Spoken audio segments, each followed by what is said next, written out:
Level 1. Analyst. First year. It is 11:47 p.m., and you are still at your desk. The office is empty except for you and one other first year who arrived before you this morning and will leave after you tonight. You are not doing important work. You are reformatting a pitch deck because a VP decided the font on the output page looks unprofessional. That is the note. The font.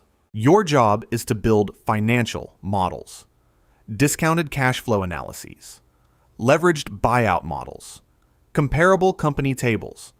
You will rebuild the same model 3 times in a week because the assumptions keep changing. You will compile 50 pages of industry research that a senior associate will present without mentioning your name. You will learn what EBITDA means, what a cap table is, what makes a deal fundable, and you will learn it at 2 a.m. with cold coffee and no one to ask. Nobody in this building looks at you directly. You are a function, not a person. You are the model. You are the deck. Your salary sounds impressive at a dinner party. Divided by the hours you actually work, it is less than you think. You have the name of this firm on your resume now. That name will open doors for the rest of your career. Tonight it gets you nothing. You hit send on the revised deck. Your phone buzzes 11 seconds later. There is one more change. Level 2. Analyst. Second year. You know how the machine works now. That is not the same as controlling it. You arrive early enough that nobody sees you slept here last night. You have learned to keep a change of clothes in your bottom drawer. You own the financial model now. Not supervised, not assisted. You are the one the associates call when the numbers break. You run due diligence work streams. You coordinate with lawyers and accountants and industry consultants across time zones. You produce the confidential information memorandum, the document that tells the story of a company the firm is considering buying, and you spend 3 weeks on it, and it is good, and your name is not on the cover. You sit in on meetings now, not at the table, against the wall. You have every number in that deck memorized. Nobody asks you a question. The clock is running. 2-year analysts are expected to leave. Business school, a hedge fund, a corporate strategy role. If you want to stay in private equity, you must be explicitly invited back. Most people standing where you are standing right now will not be. The firm will replace you with someone younger who costs the same and has not yet formed opinions. One of the partners stops on his way out of the meeting. Good model, he says. Then he is gone. That is enough. You decide to stay. Level 3. Associate. You flew in on the 6 a.m. You are standing on the floor of a manufacturing plant in Ohio, and you are asking the CFO questions you wrote at 11 p.m. last night. This is called a site visit. It is due diligence. A vice president is standing slightly behind you, watching how you handle yourself. You run the deal now, not own it. Run it. You coordinate every moving part. The law firm, the accounting firm, the environmental consultants, the management team that is nervous because its company might be sold. You draft the investment committee memo, the internal document that argues why the firm should write a check for $200 million. Every claim in that memo has your fingerprints on it. You present it to the partners, and they interrupt you inside the first 2 minutes. You answer every question. You do not look at your notes. The VP owns the relationship with the seller. When the seller's CEO wants a dinner, the VP goes. You write his talking points the night before. You are the first person in this process with something real to lose. If the model was wrong, you built it. If the thesis was wrong, you wrote it. The senior partner closes his copy of the memo. He does not say it is good. He says they will discuss. You have learned that means you passed. Level 4. Senior Associate. You have a desk with walls now. Small. Glass. Everyone on the floor can still see you, but the walls exist. That is something. Your job has changed in a way that nobody explicitly announced. You are no longer just running deals that come to you. You are expected to find them. You have a contact database with hundreds of names, CEOs of companies that are not for sale yet, bankers who will call you first if they respect you, business owners who have been thinking, quietly, about what comes next. You work that list every day. You cold call a man in Indiana who runs a $40 million HVAC business. He is not interested in selling. You thank him and schedule a follow-up for 6 months from now. You will call again and again. This is the job now. You manage the analysts and associates on live deals. You take meetings without a VP in the room. You are being watched differently than before. The sourcing numbers are tracked. If the economy shifts and owners stop taking calls and your pipeline runs cold, there is no external explanation that satisfies the partners. The number is what it is. A contact you cultivated for 2 years takes a call from a larger bank and goes to auction. Your quarterly number is 0. You start over. Level 5. Vice President. You are sitting across from a founder at a private dinner. He built this company over 22 years. You have a term sheet in the folder in front of you. You are not going to open that folder tonight. Tonight, your job is to make him believe that you are the right person to be trusted with what he built. You own the relationship now. The partners approved the thesis and set the price ceiling. You negotiated the structure. You know what the earnout provisions are and why they matter to him specifically, and you built them that way on purpose. You will sit on the board after the deal closes. You will attend quarterly reviews and push the management team on margins and growth strategy. You will be the person they call when something goes wrong. The partner who approved this deal will give the toast at the closing dinner. His name will be on the tombstone announcement. Yours will be in smaller text below. That is still progress. There are 2 VPs in this firm. There is 1 principal slot opening in 18 months.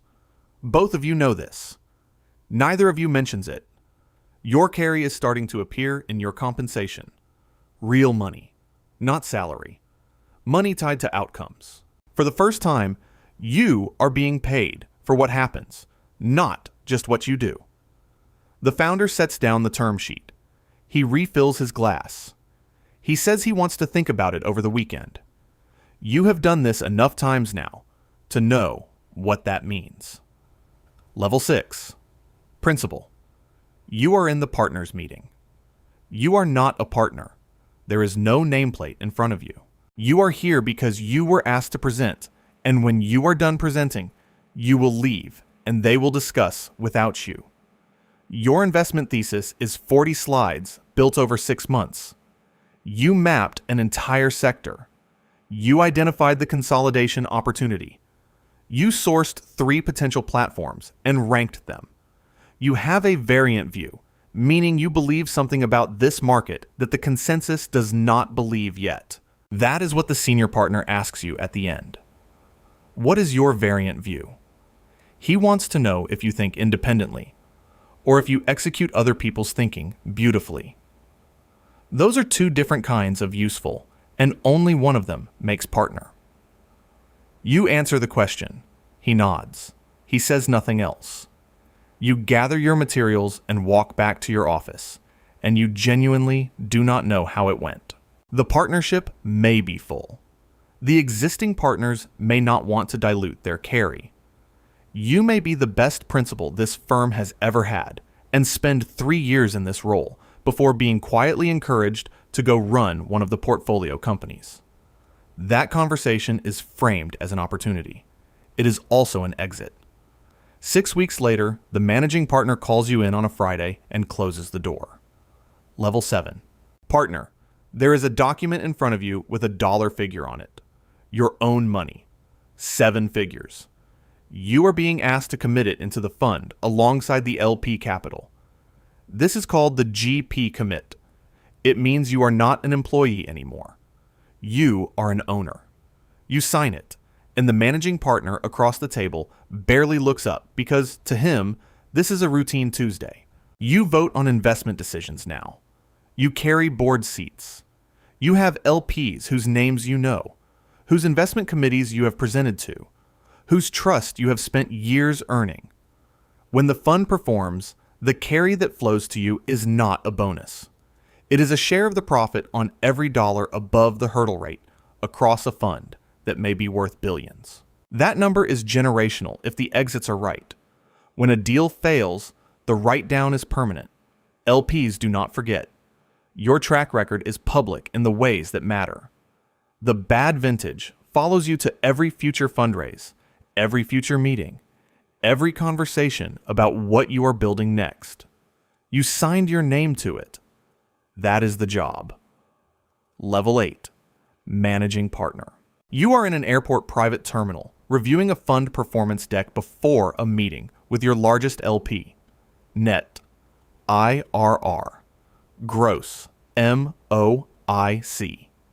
Distributions to paid-in capital, which is the number that actually matters to them, the money they have physically received back. You know which pages they are going to stop on. You have prepared a narrative for 2 of them. You do not do deals anymore. You manage the people who do deals. You decide who makes partner, who gets carry, who is managed out. You decide how much capital to deploy, and in what sectors, and at what pace. You hold the firm's institutional relationships, its reputation, its ability to raise the next fund. When 2 partners are in conflict over economics, they come to you. When a portfolio company's management team needs to be replaced, you make that call. When an LP calls concerned about fund direction, you spend the next 2 weeks in listening mode, regardless of whether they are right. Before the formal presentation begins, the LP's CFO pulls you aside. We need to talk about Fund 3. His voice is careful. You already know the number he is going to cite. You smile. You suggest you find somewhere quiet. This is the job now, not the deals. This. Level 9, Founding Partner. Your name is on the wall, not the firm you came from, the firm you built. You left, raised a fund, convinced pension managers and endowment officers and sovereign wealth funds to give you their capital, and you returned it at a multiple that made them call you back. Then you raised a larger fund, then a larger one after that. The limited partnership agreement on your desk represents commitments from institutions managing the retirement savings of teachers and firefighters and state employees across the country. They trusted you specifically, not the brand. You set the investment philosophy. You decide which sectors the firm pursues and which it avoids. You allocate capital. You hire the analysts who will work until midnight reformatting decks. When the first year knocks on your open door holding a model, nervous, you wave him in. You find the error on page 4 in 40 seconds. You do not tell him immediately. You ask what he thinks the key risk is. You watch him think. You let him find it himself. This is what you do now. There is no exit there. If the firm grows beyond you, it becomes an institution with your name on it, and your philosophy inside it, and your influence diluted across a management committee. If you step back, the LPs transfer their loyalty to whoever runs the fund next, or they do not re-up at all. If you simply stop, every future meeting begins with the same unspoken question. You cannot retire without it costing you something that cannot be named in a term sheet. You stayed at your desk until 2 a.m. for years, so that one day you would not have to answer to anyone. You do not answer to anyone. The market answers for you. You are on this throne until you decide to leave it, and leaving it is its own kind of loss.